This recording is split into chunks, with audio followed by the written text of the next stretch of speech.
எந்த தொழில் செய்தால் என்ன செய்யும் தொழில் தெய்வம் என்று வட்டுக்கோட்டை பாட்டில் சொன்னானே. சக்தி எல்லாம் ஒன்று சேர்ந்தாலே சொர்க்கம் வரும் இந்த மண் மேலே.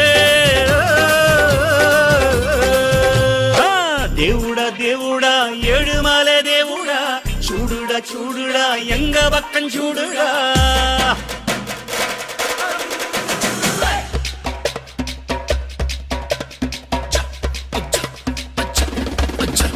Okay.